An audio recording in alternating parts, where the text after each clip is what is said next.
Hey guys, I got a request for a video, and it was something I actually meant to kind of do.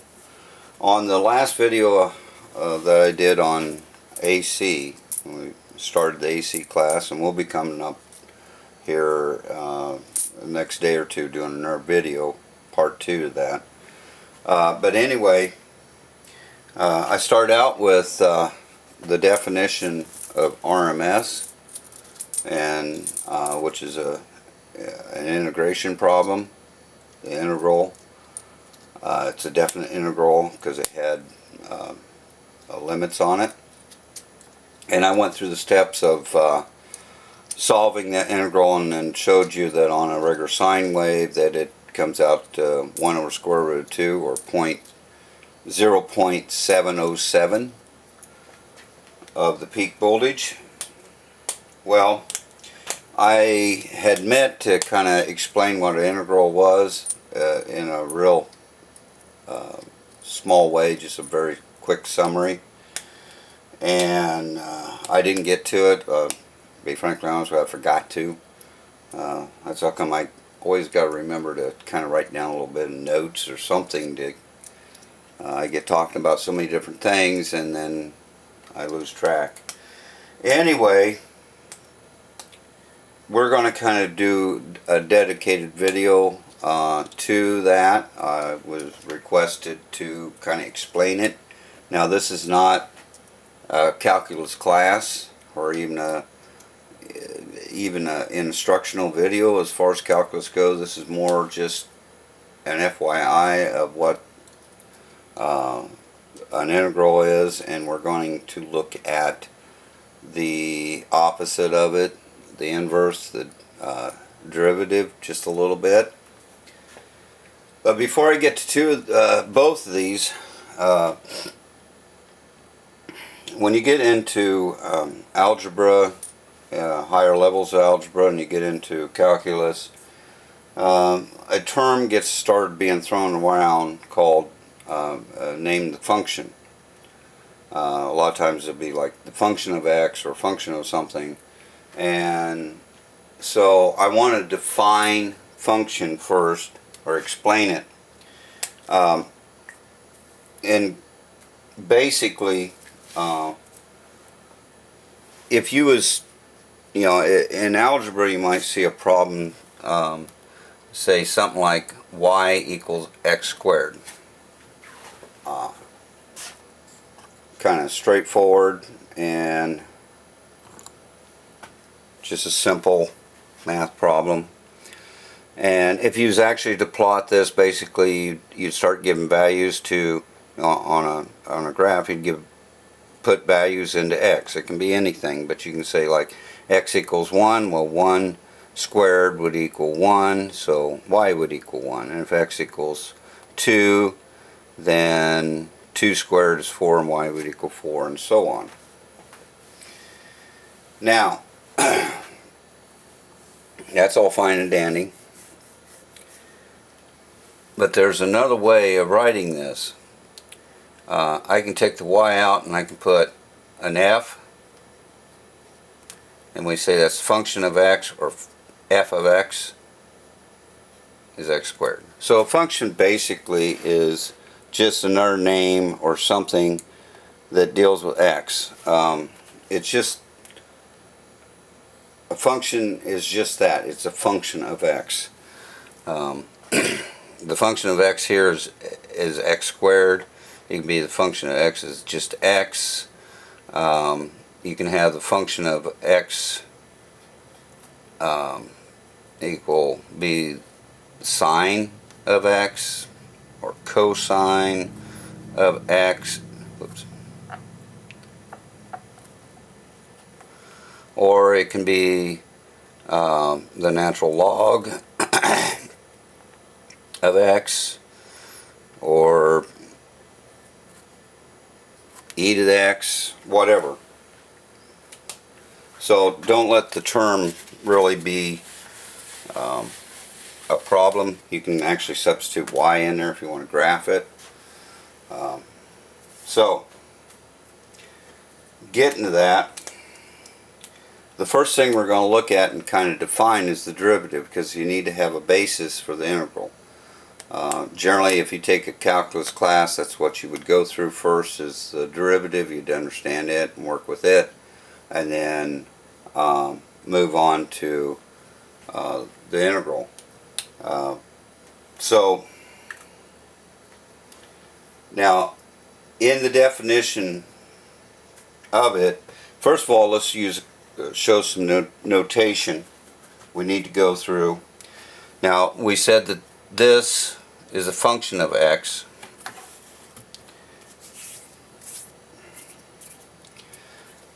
If we're going to take the derivative of x, we can actually go f prime of x. Well, it looks like my pen's going to run out here pretty soon. Another way of drawing that or writing it is d over dx. This is not a ratio. There's no division here. It's just a symbol. That's the same thing as this. Another way is capital D of x. All mean derivatives. So I just want to get that out of the way. So for right now, for a short period of time, we'll use f prime. So we define f prime, or derivative of x, f prime of x equals, make sure I can keep this in here, the limit as delta x approaches 0, and I'll explain some of this terminology here in a minute, of f of x plus delta x minus f of x divided by delta x.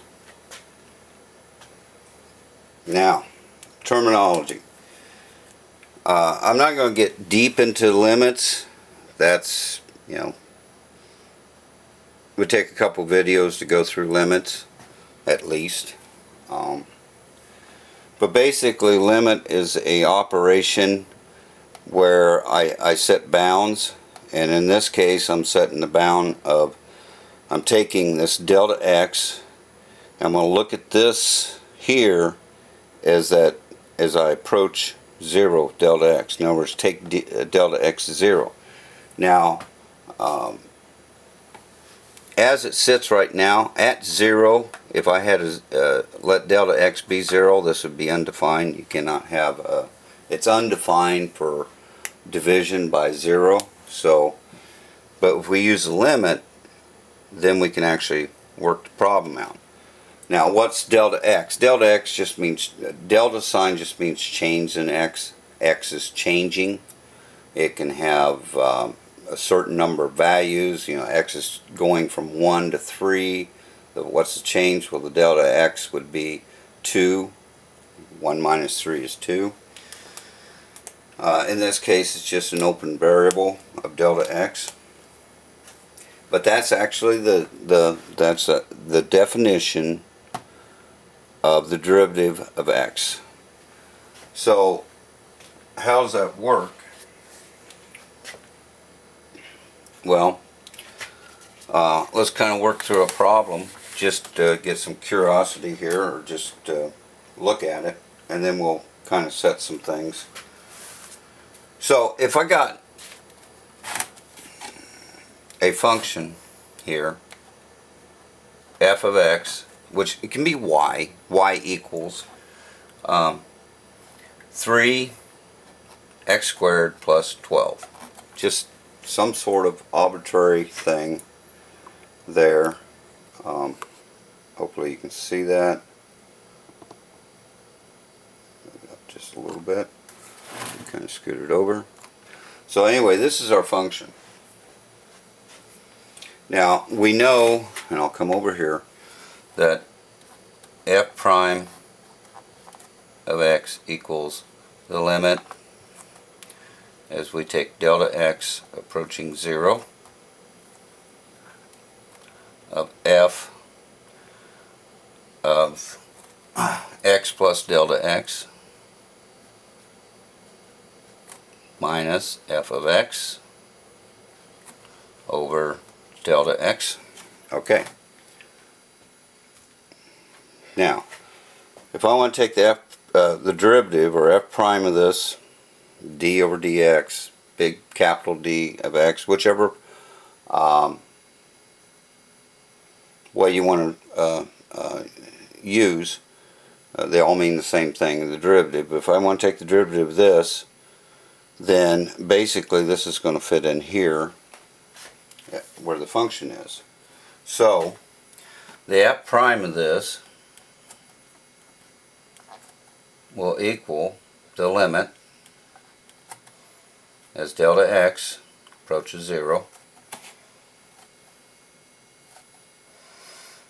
of, and we'll put it here, 3 times x. Well, x is the actual function, so if we do that, then that's going to be 3 times x plus delta x squared right here. So I'm actually just substituting this little portion here for x plus 12 minus, substitute in f of x, this is f of x here, 3x squared minus 12. And then this is all over delta x.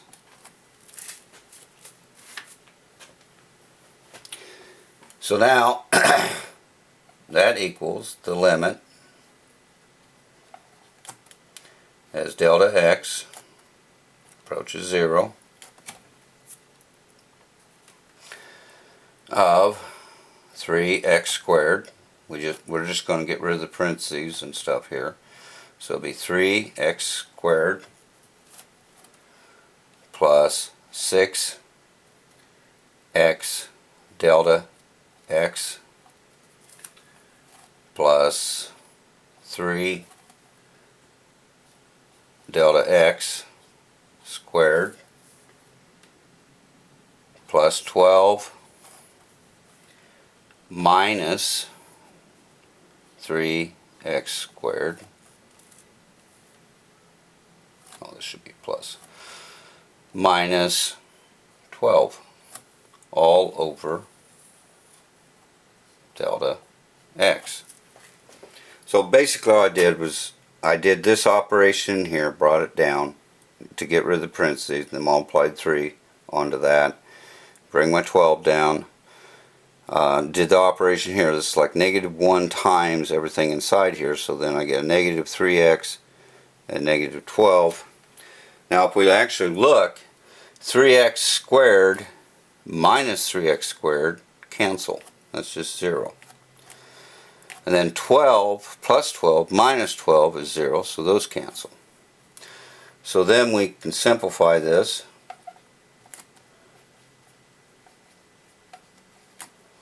And we have a 6x delta x plus 3 delta x squared, nothing else, over delta x. Okay. I can further simplify this by taking the limit, and I'm going to switch pens. This one's dying on me. So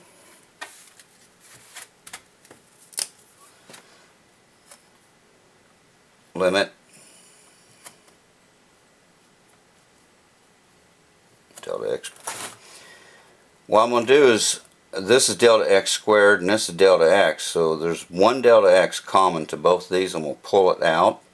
So I'm going to have delta x times 6x plus 3 delta x left, divide by delta x. Okay, I just took one of the delta x's out that was common and pulled it out. This here is the same thing as this. If I take this times in here, then delta x times 6x is 6x delta x. Delta x times 3 delta x is 3 delta x squared. What that allows me to do is now I can cancel, because this is delta x over delta x, that just equals 1. So that gives me now the limit as delta x approaches 0 of 6x plus 3 delta x. Alright, now let's go ahead and let it hit 0. When it does, when that limit fully goes through, delta x will become 0. 3 times 0 is 0. So what I end up with left is 6x. Right there. I just went ahead and did the operation. Delta x approaching 0, I let delta x become 0. 3 times 0 is 0.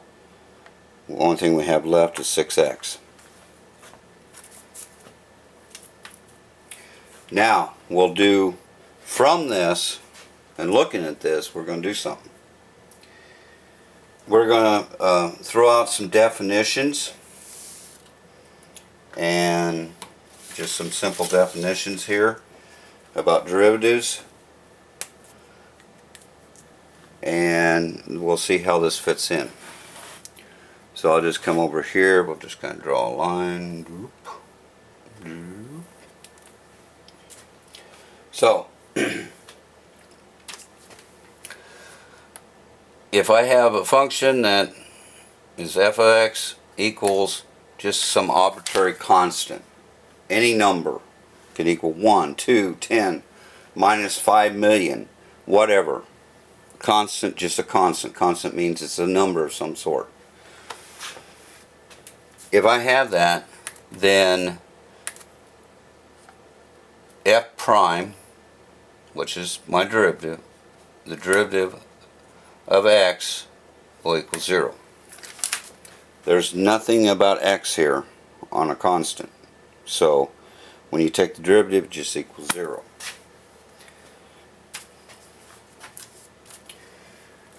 Now, if I have a function of x which equals x to the n, then the derivative of that, f prime, or you can use the notation d over dx or capital D sub x, whatever notation you want to use, equals, we take the n down to the front. N is any number, any real number, times x, and then minus 1 from that n.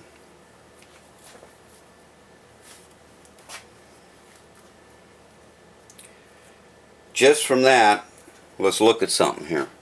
What we had before, we had the original function of 3x squared plus 12. I took the derivative of it, went through this whole thing, and came out with 6x. Well, first of all, let's look at the 12 here. The derivative of that 12 is 0. There's nothing here. It's gone. That's the same thing as this, because there's no x associated with that. Look at 3x squared. The derivative of that is 6x. Okay? That's what we're doing here. We had 3x squared and had a 3 in front of the x. We took the n when we took the derivative and brought it down. Well, the n here is 2. 2's brought down here to 3, multiplied times it. So 2 times 3 gives me a 6. Then I subtract 1 from that. That gives me just x to the first power. We don't put that in there. So in other words, let's erase all this.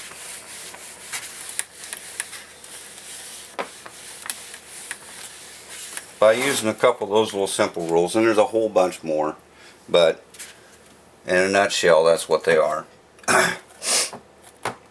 If I have f of x equals x to the fourth,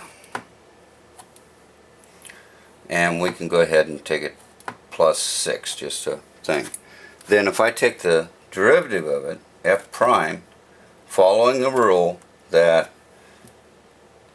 f prime of x, or derivative of x, equals n x to the n minus 1, and also knowing that f prime of x that has a constant will equal 0 if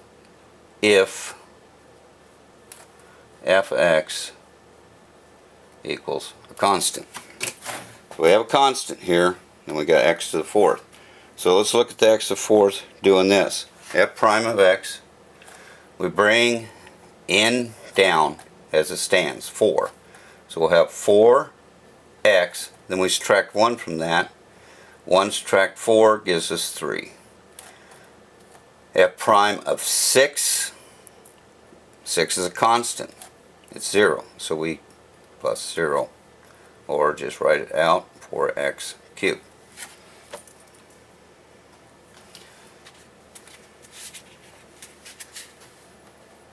So I hope that kind of clear. I mean, I could keep going through a whole bunch of examples on this, but I want to move on to, first we're going to do what is known as anti-derivative or anti-differential, which is the integral. And it's also known as the indefinite integral. And we're just going to kind of look at it. We're going to apply some rules and stuff, but the indefinite integral or integral looks just like that. What that is actually a stylized S, and it stands for sum, and we'll get to in a little bit about sum. Alright, one rule is if I have the integral of dx, there always will be a dx. If there's nothing else in here, then what that's going to equal is just is x and plus some arbitrary constant, because when we did the derivative we may have had a constant there and it disappeared. So the antiderivative, or the reversal of that, we need to put that constant back in. And down, if you actually take calculus, you actually work out problems where you can find the constant. I'm not going to go into this because this is just an FYI of what an integral is. And we'll get to a minute kind of plotting this out, showing what fully the integral is. But we want to get through just some of the antiderivative part of it. Then, if I have the derivative of x to some power dx, and that can be 1. It can be just the integral of x. If there's no number by up here, no power number, then it's assumed to be 1. So, in other words, just x to the 1 is the same thing as just x. So, that will equal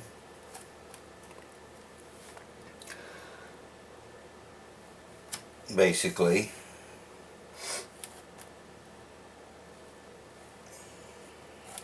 anyway, x to the n plus 1 over n plus 1 plus c.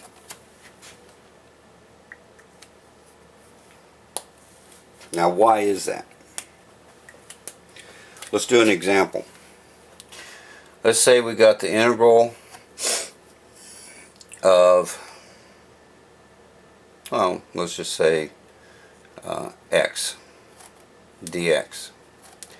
Well, by following this rule, we're going to have x since it's just a single x here, it's x to the 1. Well, 1 plus 1 is 2, so it's going to be x squared over 1 plus 1, which is 2, plus c. Now,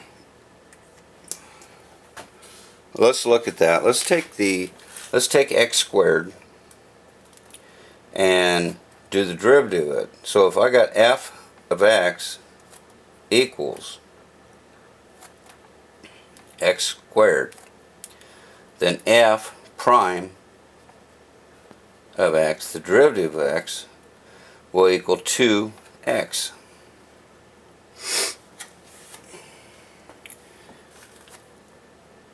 Taking the anti of that, I would get, if I just had the x there, then I've got to do something about that too. Now, if I would take the antiderivative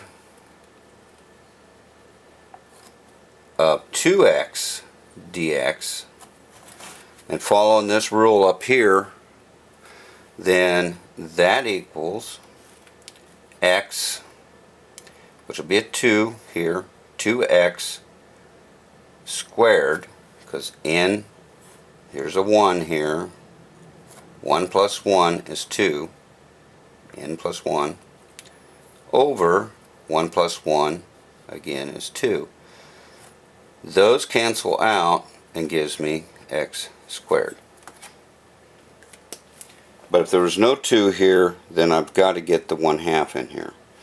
Now let's do another one. Say the integral of, I don't know, let's say 3x to the 4th dx.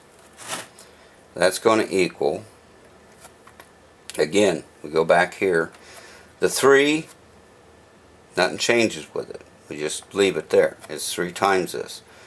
Times x, 4 plus 1 is 5. Then 4 plus 1 is 5 here. And then we'll have plus c. So basically that equals 3/5 x to the 5th plus a arbitrary constant.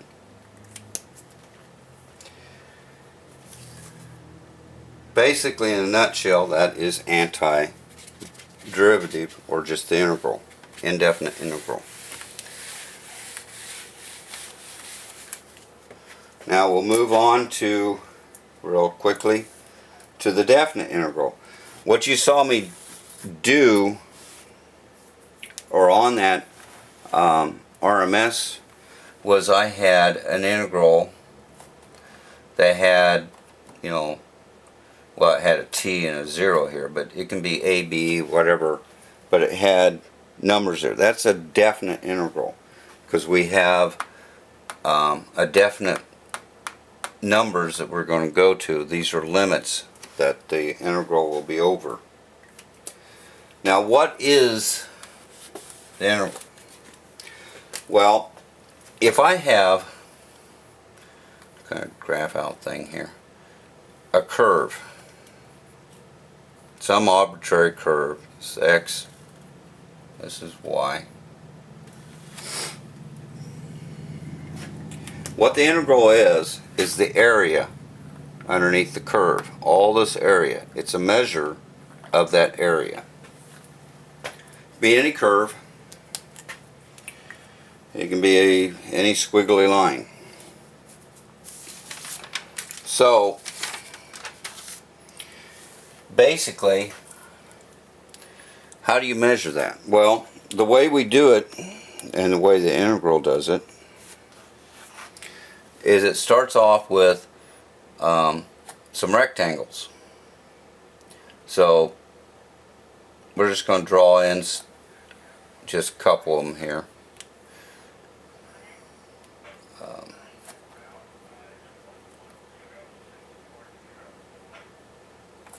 Very large.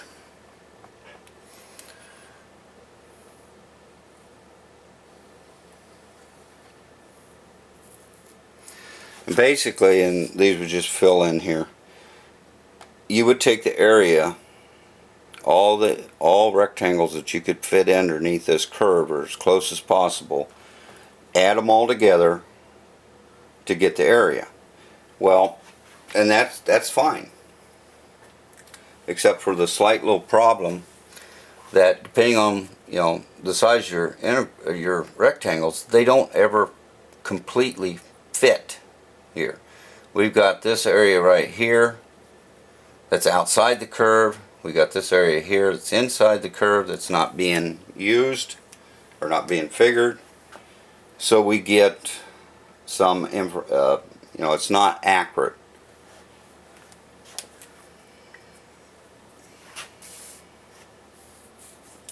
So we look at a point where the rectangle crosses, the horizontal crosses there. And we'll take that point, we'll bring it down here, and we're going to give it a name, and don't let the name bother you, it matters not, but it's the standard name that was used. It's a letter, it's a Greek letter of Xi. And hopefully with these pens I can actually draw it. Oh boy.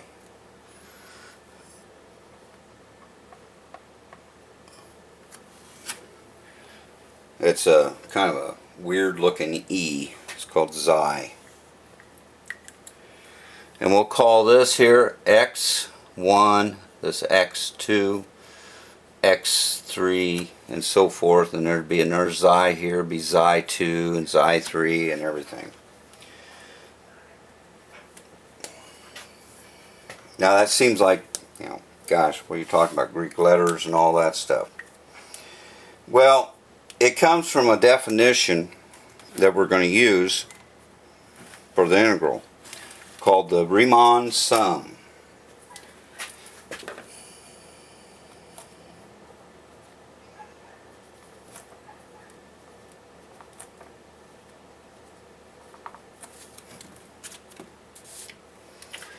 And the Riemann sum is this. Summation I equals 1, matters not, n the function of Xi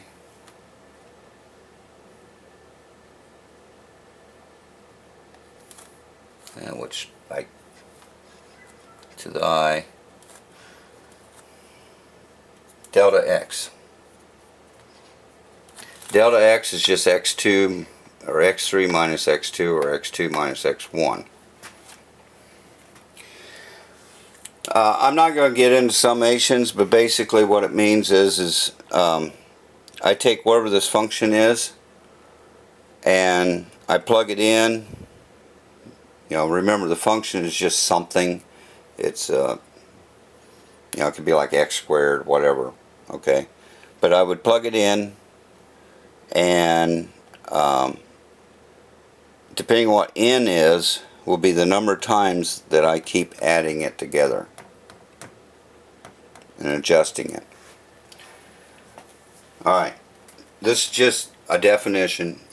We're not going to get any more into it at all.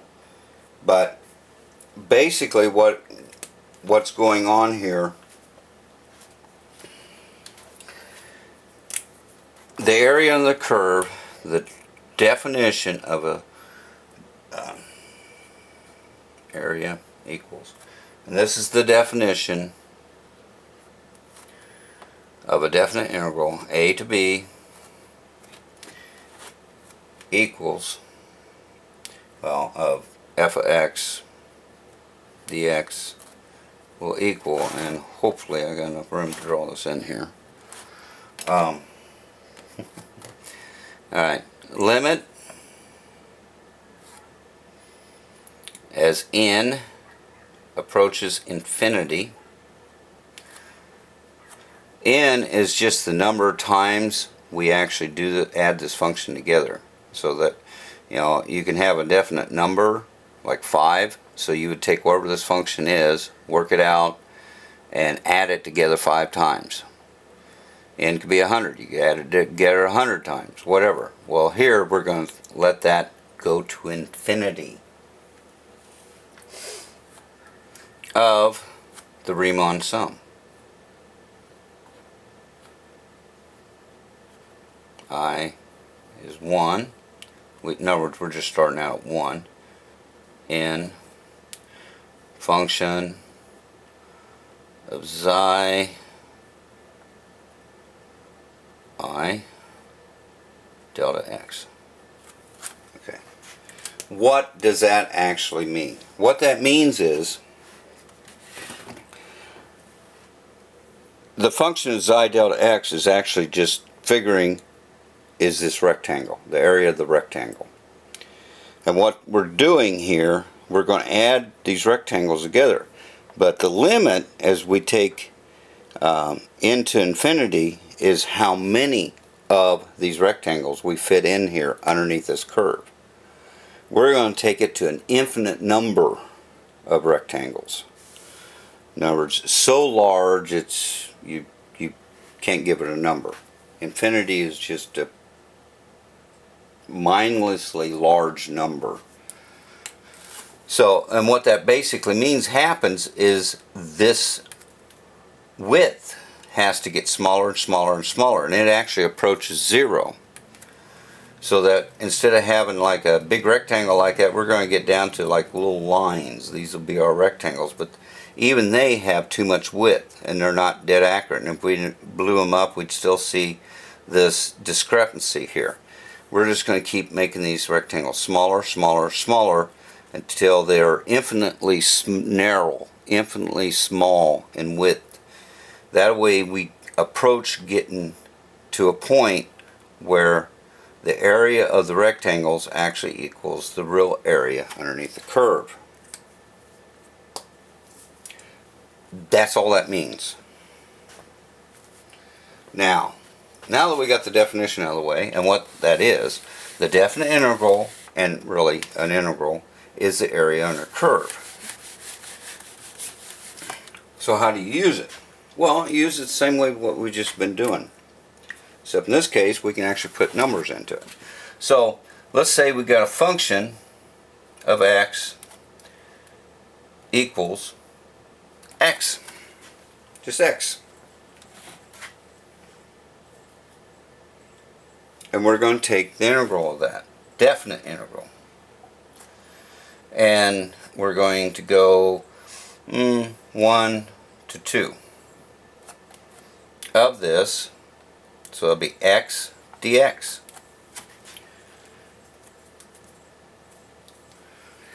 Well, we just use our antidifferential. But in this case, since we actually have limits in a definite integral, we don't worry about the constant. We don't even have to worry about it at this point. So this basically equals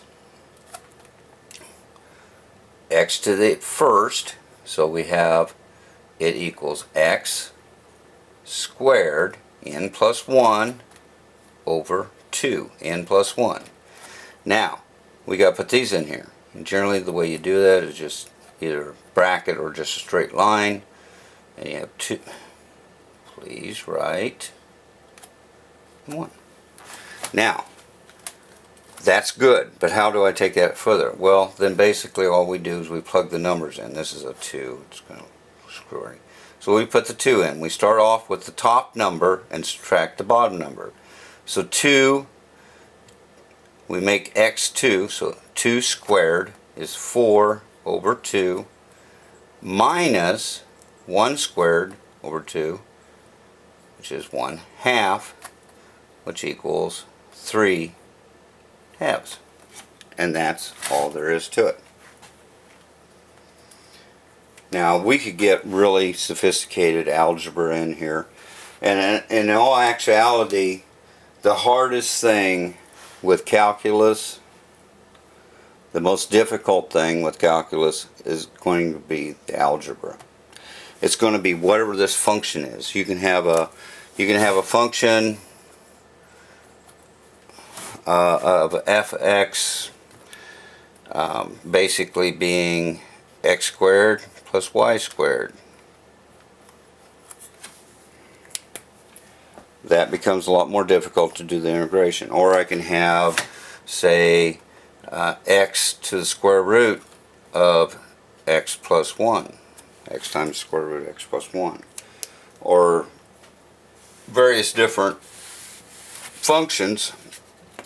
In a case like that, you know, there's basic techniques and things like that that you can use in calculus to solve those problems.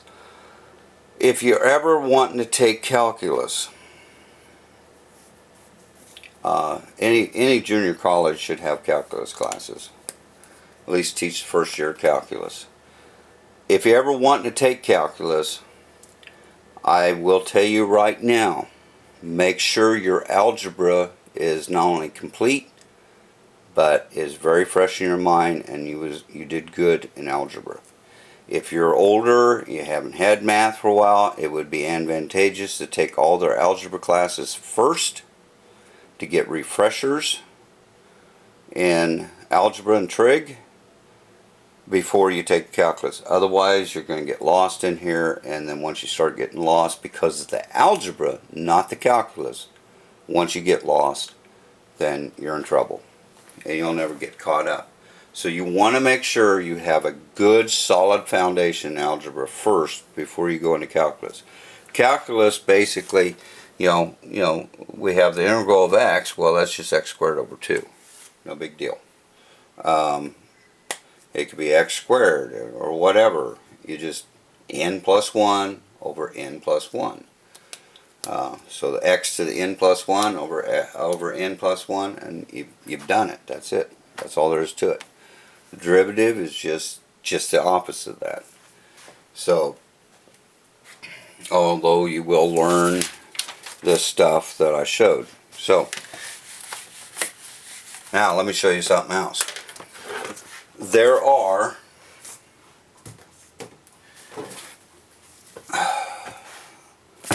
that's the calculus book.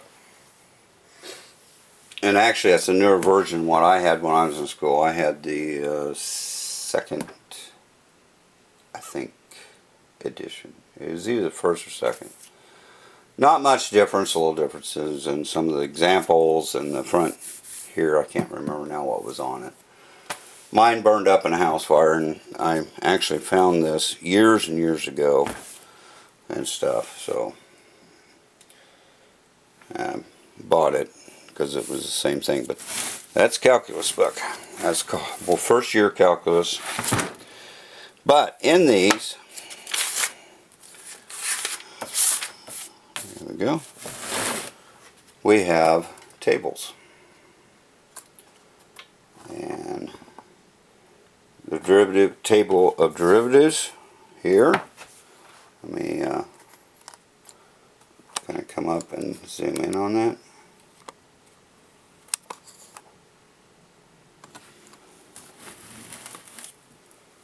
Hopefully you can see that.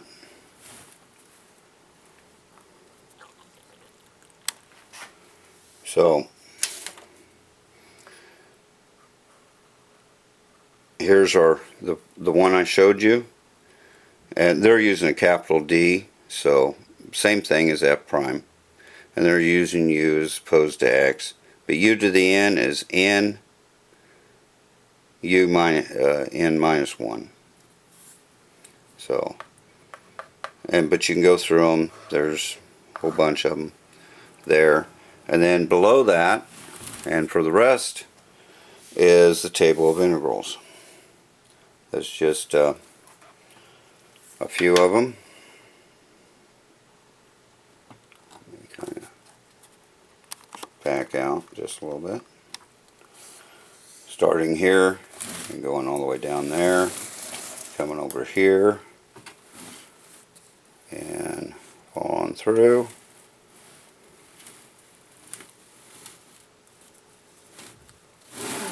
And then in the back it continues. So on that page all the way down, and then on this page, on this book it gives 124. There's actually books of these. That's just nothing but the table of integrals. There's quite a few. But that's it. So I hope that kind of just gave you an idea of what the integral is. It's not really a complicated thing. It is the actual calculus and doing calculus. Once you get past the definitions and everything, things just kind of breeze through it. The hardest thing more than anything is the algebra, because some calculus problems that you would do, you have to do some stuff with the algebra first just to get it so you can actually perform the integration.